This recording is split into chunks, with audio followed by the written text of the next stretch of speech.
അപ്പൊ നമ്മളെ ഫുട്ബോളിന്റെ ലേലം വിളിയാണ്. അതെ ഗൈസ്, ഇന്ന് നാട്ടിൽ അണ്ടർ-20 വിഭാഗത്തിൽ വരുന്ന പ്ലേയേഴ്സിന്റെ ലേലം വിളിയായിരുന്നു.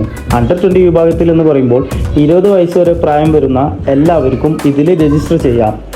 ഏകദേശം 48 പേരായിരുന്നു കേട്ടോ ഇതിൽ രജിസ്റ്റർ ചെയ്തിട്ടുണ്ടായിരുന്നത്. അങ്ങനെ പറയുമ്പോൾ ഏകദേശം എല്ലാവരും ഇതിൽ രജിസ്റ്റർ ചെയ്തിട്ടുണ്ടായിരുന്നു. അൺഫോർച്ചുനേറ്റ്ലി ഞാനായിരുന്നു കേട്ടോ പ്രോഗ്രാമിന്റെ ആങ്കറിങ് ചെയ്തിട്ടുണ്ടായിരുന്നത്.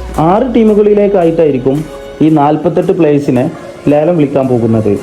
ഒരു ടീമിൻ്റെ കയ്യിൽ 500 രൂപയായിരിക്കും ഉണ്ടായിരിക്കുക. ഒരു ടീമിന് വിളിച്ചെടുക്കേണ്ട പ്ലേയേഴ്സിൻ്റെ എണ്ണം എന്ന് പറയുന്നത് 8 ആണ്. ഈ 8 പേരെ ഒരു ടീം 500 രൂപക്ക് വിളിച്ചെടുക്കണം. ഇതാണ് ഇതിൻ്റെ റൂള്. ഒരു പ്ലെയറിൻ്റെ ഏറ്റവും ബേസ് ആയിട്ടുള്ള വില എന്ന് പറയുന്നത് 10 ആയിരിക്കും. അത് അടുത്ത ടീം 10 മുകളിലേക്ക് കയറ്റി വിളിച്ച് 10, 20, 30, 40 എന്തിനധികം പറയുന്നു 300 വരെ വിളിച്ച പ്ലേയേഴ്സ് ഉണ്ട്. ആദ്യത്തെ 5 ടീമുകളും കൈവിടുന്ന സാഹചര്യത്തിലോ മതിയായ പണം കയ്യിൽ വരാതിരിക്കുന്ന സാഹചര്യത്തിലോ അവസാനം വരുന്ന 6ാമത്തെ ടീമിനെ ആ ഒരു പ്ലെയറിനെ സ്വന്തമാക്കാൻ വേണ്ടിയിട്ട് കഴിയും. ശരിക്കും പറഞ്ഞിട്ടുണ്ടെങ്കിൽ ഒരു വേൾഡ് കപ്പ് കഴിഞ്ഞപ്പോൾ നാട്ടിൽ മറ്റൊരു വേൾഡ് കപ്പ് വന്ന പോലെ ഈ വരുന്ന ശനിയാഴ്ചയാണ് പ്രോഗ്രാം വരുന്നത്. നാട്ടിലുള്ള ടർഫുകളിലും ഗ്രൗണ്ടുകളിലുമൊക്കെ ഇനി ഇതിൻ്റെ മുന്നോടിയായിട്ട് നടക്കുന്ന സൗഹൃദ മത്സരങ്ങളും വളരെ ആവേശകരമാണ്.